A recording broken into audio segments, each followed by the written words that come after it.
Buenas tardes, profesor, compañeros. Mi nombre es Dalia Norabuena Rodríguez, pertenezco al grupo 4 y vamos a presentar los temas valor económico agregado y flujo de tesorería.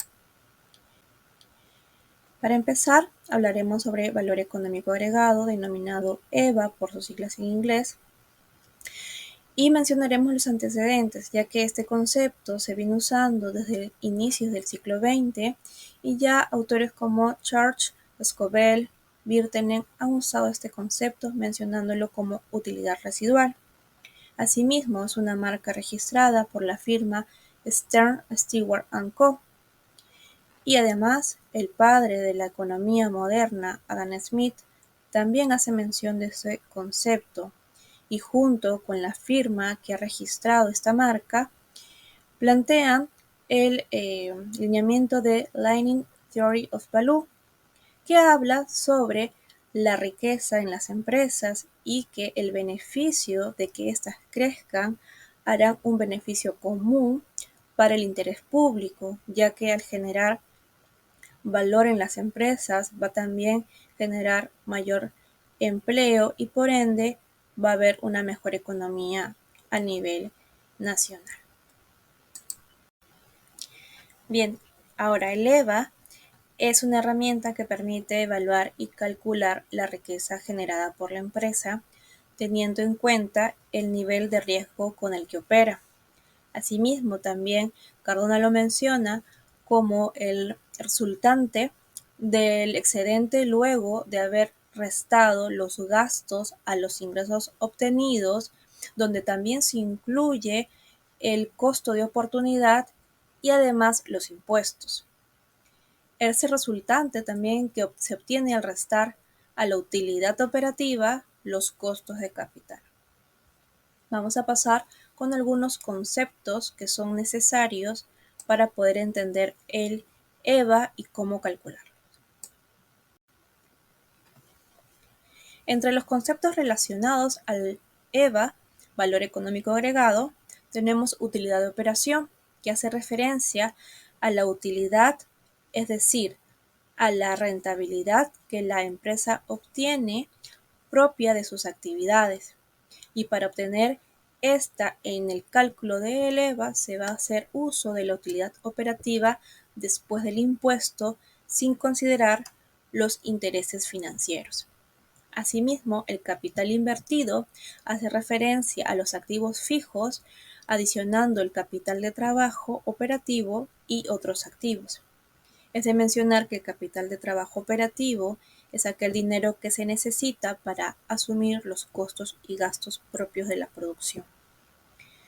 Luego tenemos el costo de capital, del cual la empresa va a requerir tener financiamientos y por ende va a poder optar ser financiada por recursos propios o recursos de terceros. Es así que se va a generar una tasa de interés denominada TEA para el caso de recursos financiados por terceros y una tasa mínima atractiva de retorno para el caso de recursos propios.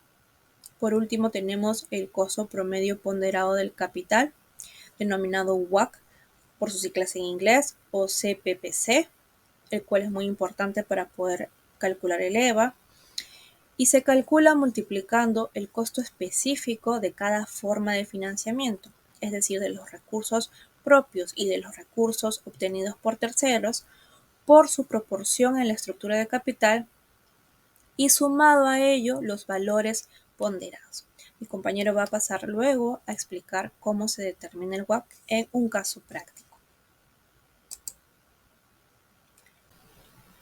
Bien, otro de los conceptos relacionados al EVA es la tasa corriente, que es la tasa efectiva pagada por cualquier préstamo ante una entidad financiera, la tasa de retorno del capital invertido, conocido como ROIC por sus siglas en inglés, que es una medida del desempeño del negocio y se obtiene el resultado antes del interés y después del impuesto entre el capital invertido.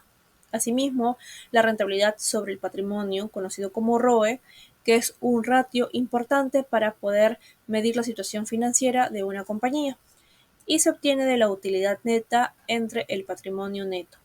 Por último, la rentabilidad sobre capital empleado, conocido como ROCE, examina la eficiencia que la empresa ha tenido en relación al capital disponible y se obtiene del cálculo del EBIT entre el capital empleado.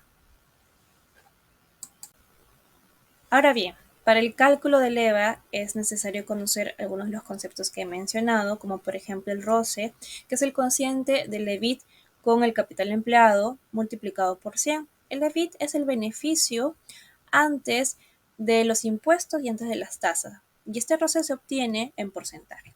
Luego tenemos el WACC o CPPC, que es el costo promedio ponderado de capital, el cual se obtiene del costo de la deuda multiplicado por el pasivo entre el activo por 1 menos la tasa más el costo de capital propio por el patrimonio entre el activo. Con esta información podemos calcular el EVA, el cual es igual a la utilidad operativa después del impuesto menos el WACC por el capital empleado con costo. Otros autores también mencionan que es el capital empleado con costo por el ROCE menos el WACC. El capital empleado con costo es la inversión, es decir, el activo. Es así que el ROCE es importante que sea mayor que el WACC para poder obtener valor, un valor agregado. Es así que si fuera negativo, es decir, el ROCE menor que el WACC, estaríamos mencionando de que se está destruyendo valor en la compañía. Es importante conocer toda esta información para poder hacer una aplicación de esta herramienta de forma adecuada e involucrar a todas las partes de la compañía, desde los niveles más bajos hasta los accionistas, para que se comprometan a generar valor cada uno desde su área y desde sus competencias. Bien, entonces, una vez que se ha cubierto las tasas de financiamiento propias o de terceros, se ha cubierto una rentabilidad mínima esperada y si sobre ello se obtiene aún una rentabilidad mayor a 0, se está hablando de un EVA positivo. De lo contrario, estaríamos hablando de un EVA negativo y la empresa tendría que tomar estrategias o hacer nuevas evaluaciones para poder redirigir el curso de la empresa y no se encuentre en pérdida y así también pueda invertir en proyectos que generen un valor para ella y un beneficio para todos. Ahora voy a dar pase a mi compañero que va a hablar sobre la aplicación del EVA en las empresas y para otros fines y va a explicar sobre estos puntos, además de cómo poder obtener el WACC y mencionará algunos casos prácticos.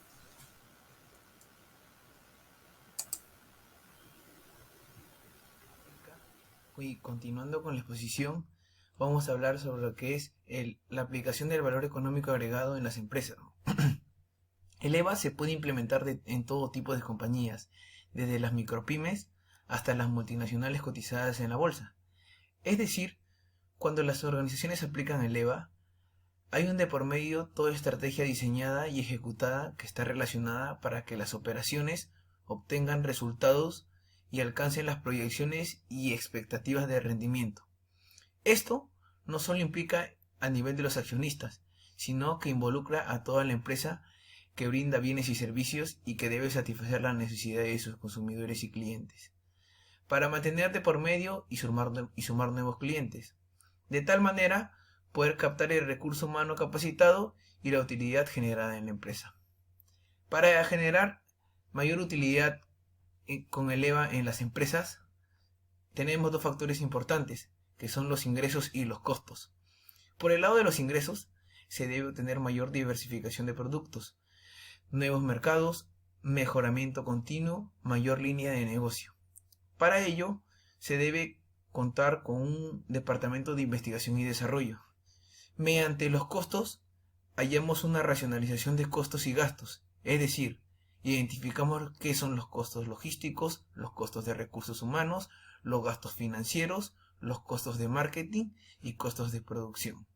Prosiguiendo, vamos a hablar sobre el valor económico agregado en las inversiones.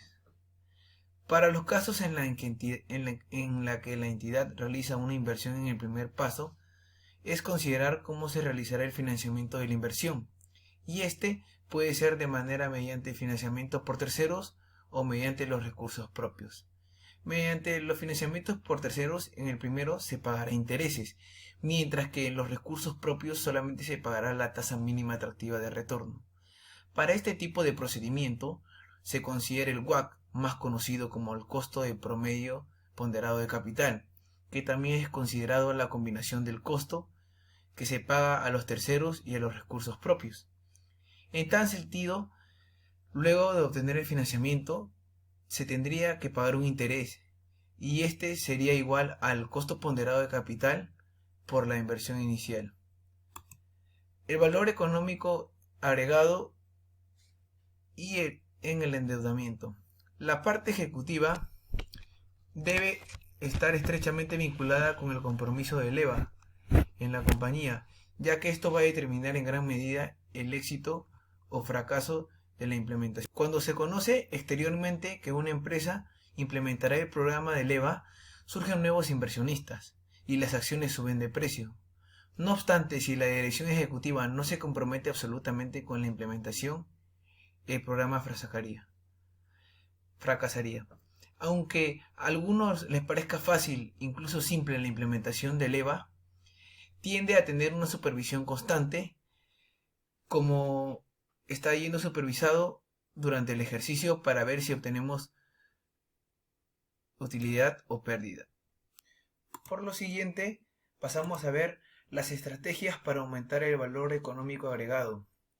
Una de las estrategias para aumentar el EVA es generar las mejoras de aspecto en la eficiencia de los activos actuales sin generar una inversión. Incrementar las inversiones con rentabilidades superiores al costo ponderado de promedio de capital. Realizar una adecuada gestión de riesgo de las deudas minimizando los intereses. Y desbloquear las inversiones que no generan rentabilidad suficiente o mejorar la estructura del WACC. Por lo siguiente, tenemos las ventajas y desventajas del valor económico agregado. Por siguiente, con las ventajas, permite la toma de decisiones respecto al retorno de la utilidad de capital del empleado, pues no se debe obtener un resultado positivo. Es indicativo para emplear el capital en otra actividad. Debido a la forma de cómo se calcula, no se ve limitada a las normas o principios contables. Más especialización de la línea del producto, mejora de contabilidad financiera y crecimiento de relación de trabajo y capital y desarrollo en la entidad realizada. En las desventajas podemos apreciar que en esos estados financieros distorsionados por las malas prácticas o acróbatas o maquillaje a lo que se llaman los estados financieros, no se podría hallar una utilidad real, porque con los datos alterados no se podría ver si hemos generado una utilidad o una pérdida. En las economías, en las alzas de las tasas de interés se dificulta la rentabilidad operativa. Y inicialmente se calcula con cifras de utilidades contables y eso requiere completar el efectivo para su análisis. Por lo siguiente, nos pondremos a actualizar la empresa Tecnovisión SAC con un caso práctico. Como podemos visualizar, tenemos el estado de resultados integral del año 2019 y del año 2020. Para eso, nos pide el EVA hallar tres factores importantes, que son el UODI, la utilidad operativa después del impuesto, el total de activos netos no financiados, y más conocido como WACC, que sería el costo promedio ponderado de capital. Para hallar el UODI, nosotros necesitamos sumar los gastos financieros más la utilidad neta de diferentes años, ¿no? Y a ello le tendríamos que adicionar los activos netos financiados. ¿Cómo hallamos los activos netos financiados? Es la suma de las contrapartidas del balance general, que serían las obligaciones financieras más el patrimonio. Pasamos a hallar el costo promedio ponderado de capital, que serían la tasa de las obligaciones financieras, que serían un 10%, y las del patrimonio, un 15%. Para ello consideramos la participación. La participación en las obligaciones financieras serían el total de activos netos financiados entre las obligaciones financieras.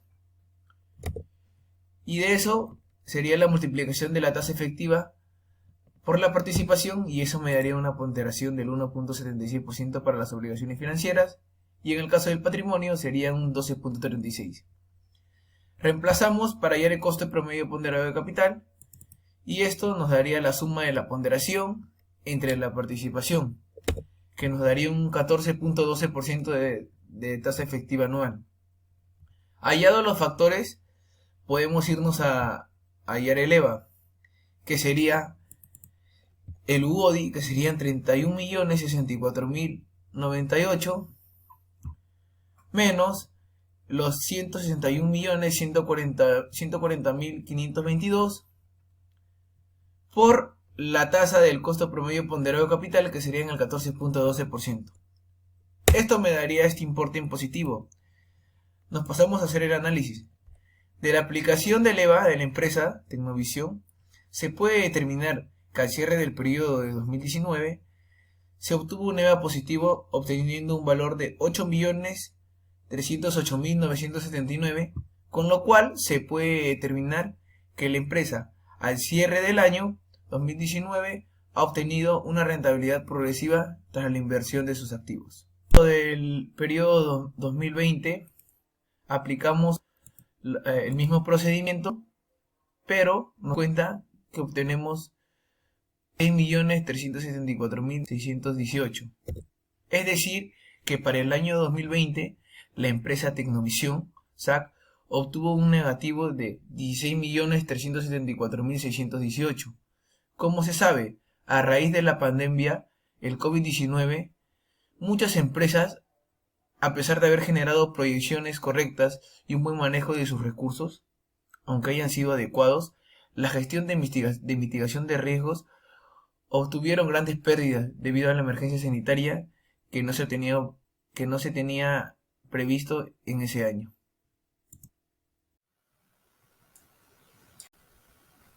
Continuando con los casos prácticos, vamos a exponer el caso de la empresa Curiza, que realizó una inversión de 10 millones de soles a un WACC de 18%. Además, se conoce que la utilidad operativa después de los impuestos corresponde a 2 millones de soles. Para el siguiente año, la empresa quiso invertir en un nuevo proyecto, para lo cual contó con una inversión de 3 millones de soles y un costo promedio ponderado de capital, es decir, un WACC de 18%, obteniendo una utilidad operativa después de los impuestos de 500.000 soles. Se requiere determinar el EVA para dicho proyecto y si la empresa mejoró o destruyó su valor. Bien, para el primer año se tiene que el EVA va a ser igual a la utilidad operativa después del impuesto menos el WACC por el capital empleado con costo. La utilidad operativa después del impuesto corresponde a 2 millones de soles menos el 18% multiplicado por la inversión, que es de 10 millones. Esto nos da un resultado de 2 millones menos 1.800.000, obteniendo 200.000 soles. Hasta este momento, en el primer año, se obtiene un EVA positivo. En el nuevo proyecto nos dicen que la empresa contaba con un WACC de 18% y la inversión era de 3 millones.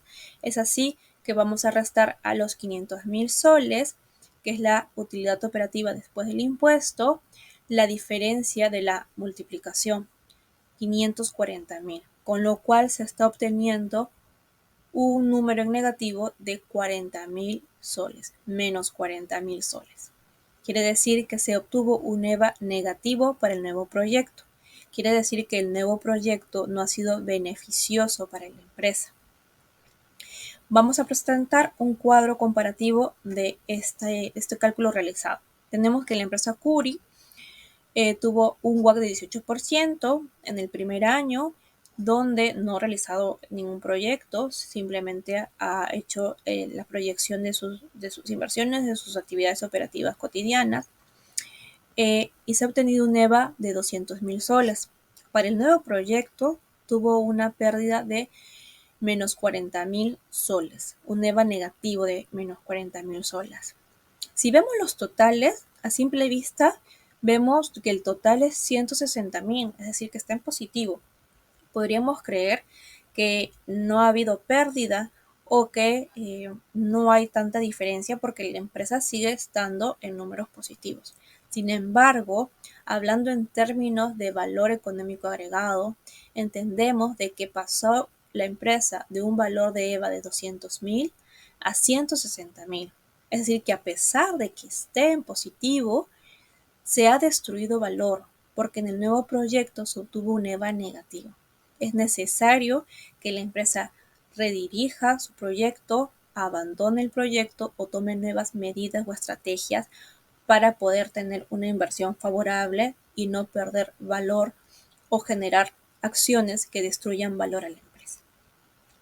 Ahora bien, voy a dar pase a mis compañeras que van a hablar sobre flujo de tesorería.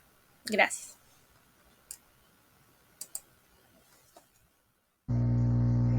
Profesor, compañeros, muy buenos días. Mi nombre es Mariela Olivos Papuico y a continuación les voy a hablar acerca del flujo de tesorería.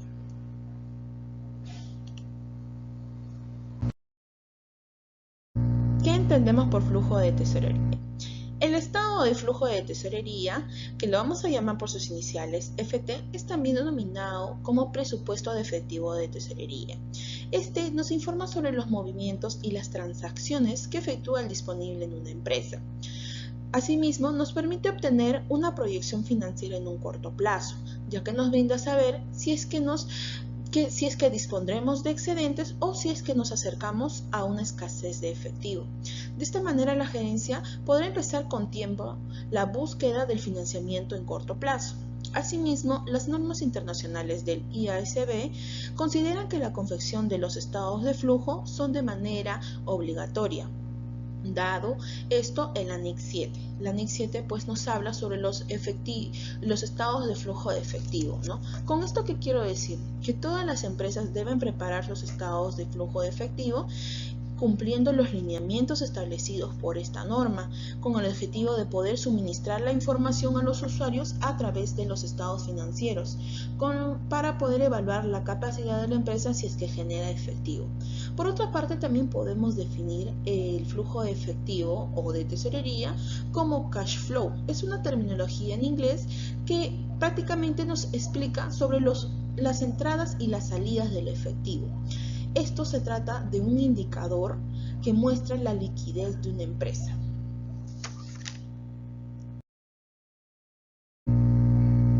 Objetivos del flujo de efectivo. Sabemos que los flujos de efectivo nos ofrecen información muy valiosa de la empresa, pues con ello podremos analizar si es que la empresa es rentable y o posee liquidez. Los principales objetivos de este flujo es que nos proporciona información muy útil para que los administradores de la empresa puedan medir las políticas contables y puedan anticiparse ante posibles problemas. Asimismo, permite mejorar la viabilidad de los proyectos de inversión y de financiación. Asimismo, ayuda a saber en qué se ha gastado la empresa el efectivo disponible para poder controlar la descapitalización de esta, ¿no? Asimismo, nos permite predecir los flujos futuros, ¿no? Las proyecciones futuras que la empresa desea tener y también tener la capacidad de cubrir sus deudas, sus pagos de intereses y otros.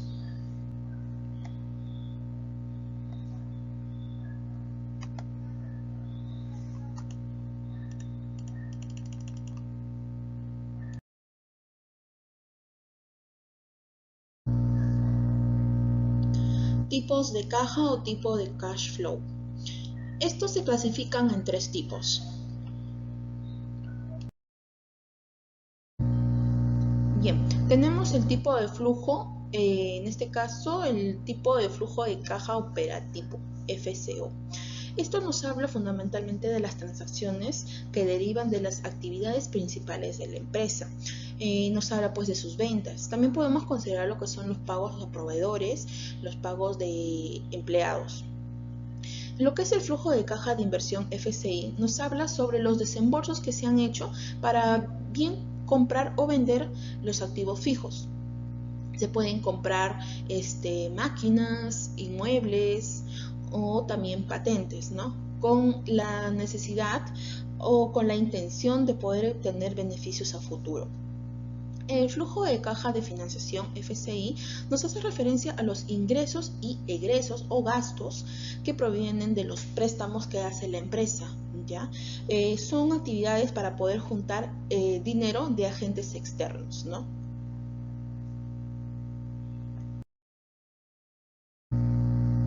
Evaluación del FCI y FCF. El flujo de caja de inversión FCI lo determinamos de la siguiente manera. La adquisición de los activos tangibles e intangibles menos la adquisición de las entidades, participaciones, más las ventas de activos tangibles e intangibles, más las ventas de entidades, o sea, las participaciones. Ahora, para poder determinar lo que es el flujo de caja de financiación, FCF, lo determinamos de la siguiente manera. Es el aumento del capital más los préstamos a medio y a largo plazo, menos las amortizaciones de los préstamos, ya sea de medio o largo plazo, más menos la variación de los préstamos realizados por los accionistas y menos los dividendos abonados.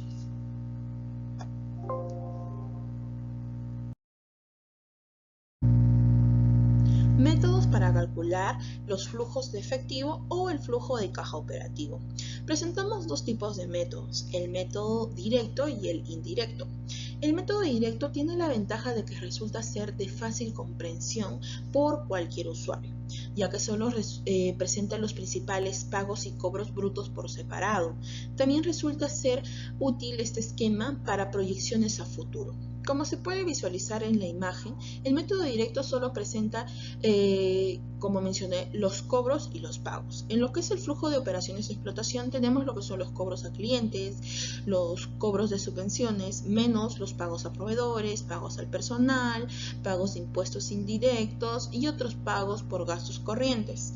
En el flujo de ingresos y gastos financieros corrientes tenemos los cobros de intereses, menos los pagos de intereses de estas deudas. Y en el flujo del impuesto sobre el beneficio, el pago del periodo, teniendo como resultado el flujo de caja operativo. Mientras que en el método indirecto, este tiene una ventaja de que resulta ser un instrumento muy útil para los análisis financieros, pero con un inconveniente, de que no resulta ser de fácil lectura por usuarios que no están familiarizados con temas contables, por lo que se recomienda añadir notas en los estados financieros. Como se puede visualizar en la imagen, presentamos en el método indirecto el beneficio de pérdida neto.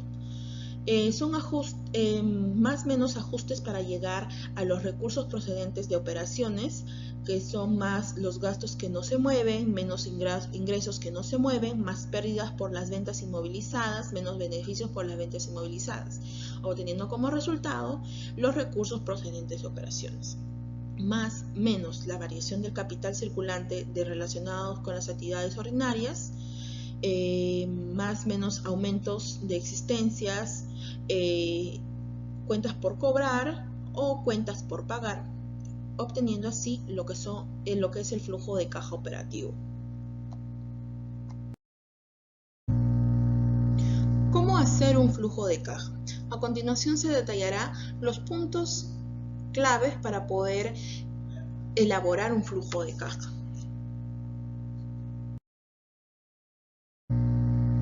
Elaboración del flujo de caja. Presentamos 6 apartados. El saldo inicial. Como bien dice el nombre, se parte de un saldo inicial de caja. Proseguimos con los ingresos, que son las ventas o cobranzas de créditos u otras actividades diferentes al rubro. Presentamos los egresos, que son salidas de efectivo, ya sea por compras, gastos, pagos de impuestos u otros. Buenos días con todos los presentes. Mi nombre es Zelda López Moreno. Prosiguiendo con la exposición de mi compañera, yo les voy a brindar lo que son los 3 casos prácticos. Bueno, para poder nosotros determinar lo que son los casos prácticos del flujo de tesorería, se tiene que tomar en cuenta principalmente el saldo del año anterior, el dinero que ha quedado, ¿no?, en caja para poder desarrollarlo. Si es que hubiera en el caso, ¿no?, si no, se inicia sin saldo anterior. Es ahí donde se suman los ingresos menos los egresos y ahí tenemos como resultado el flujo de tesorería. Dentro de los ingresos encontramos lo que son las ventas y las cuentas por cobrar. Y dentro de los egresos están las cuentas por pagar y los gastos que tiene la empresa, ¿no? Como gastos administrativos, gastos de ventas, o de repente los pagos a los préstamos de entidades financieras a las cuales la empresa pudo haber acudido para poder hacer un desembolso.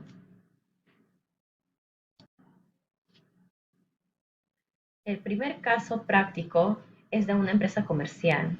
En este caso es la empresa Optical Technologies, la cual nos indicamos de que principalmente se dedica a lo que es brindar el servicio de Internet. En este caso vamos a hallar 2 años consecutivos, que es el 2020 y el año 2021. Para nosotros poder determinar lo que es el flujo de tesorería, tenemos que tener la información, ¿no? Información que es el estado de situación financiera y el estado de resultado. Aquí, como vemos, la empresa Technologistack tiene lo que es su estado de situación financiera correspondientes y su estado de resultados. De acuerdo a estos resultados que tenemos y a la información dada, es donde nosotros podemos recién hallar y determinar lo que es el flujo de caja. Aquí hemos separado lo que son los ingresos, que son las ventas, como las cuentas por cobrar, al igual que los egresos, ¿no? Que son las cuentas por pagar y los gastos correspondientes, como gastos administrativos y los gastos de venta. Determinando el saldo de flujo de caja, aquí tenemos que hacer lo que es la resta, ¿no? Del total de ingresos menos el total de egresos, donde nos da un monto determinado. Aquí no contamos con caja inicial porque no tenemos información del año anterior de la empresa. Pero sin embargo, en el año 2021 sí contamos con saldo inicial, que tenemos que es la caja final del año 2020. Como vemos, acá hemos obtenido lo que son resultados positivos, ¿no? Donde nosotros podemos llegar a concluir de que la empresa se encuentra en la capacidad de asumir sus obligaciones futuras a corto plazo, ya que tiene una liquidez, ¿no? Tiene cómo solventar ya sus gastos. Este es el segundo caso práctico, que es sobre la Municipalidad de Jesús María, ¿no? Donde nos indica que el área administrativa presenta el flujo de tesorería del año 2020. Bueno, al ser una municipalidad es una entidad pública. Acá vamos a determinar también lo que es el flujo de tesorería que maneja de una u otra manera lo que es la Municipalidad de Jesús María.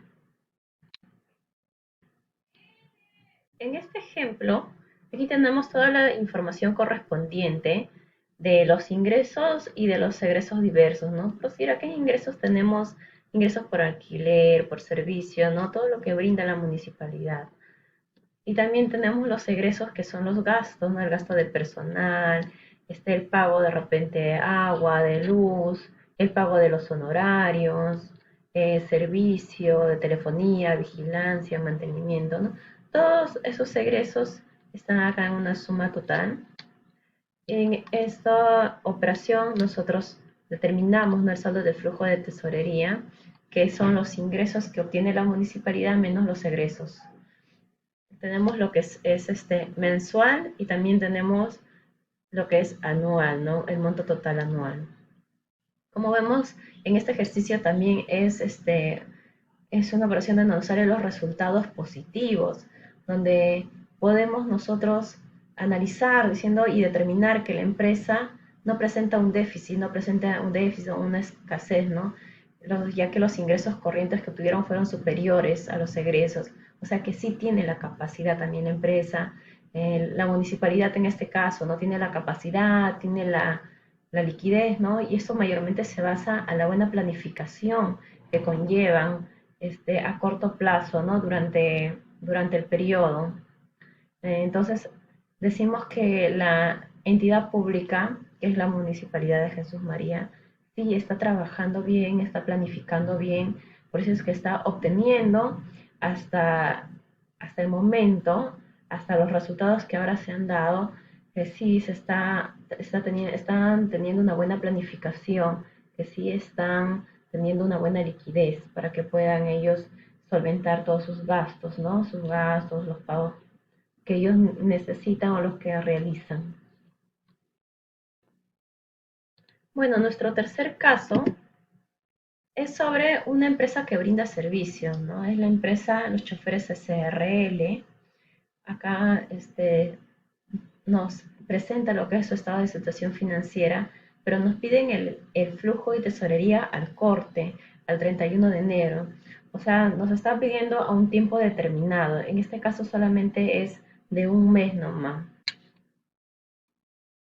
En este caso práctico tenemos lo que es también, ¿no? Su estado de situación financiera y su estado de resultados. Y como es el corte solamente, todos estos resultados de sus ingresos y de sus egresos es de un mes.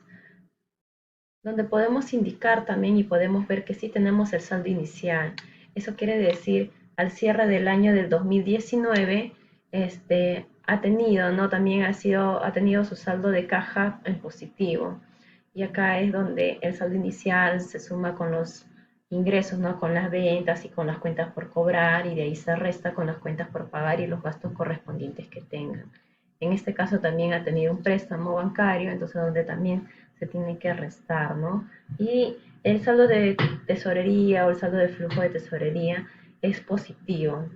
Entonces, donde nosotros podemos decir que respecto a la empresa Los Choferes SRL, al presentar los estados financieros al corte, que es hasta el 31 de enero del 2020, podemos determinar de que sí es una empresa la cual mantiene una liquidez también, ¿no?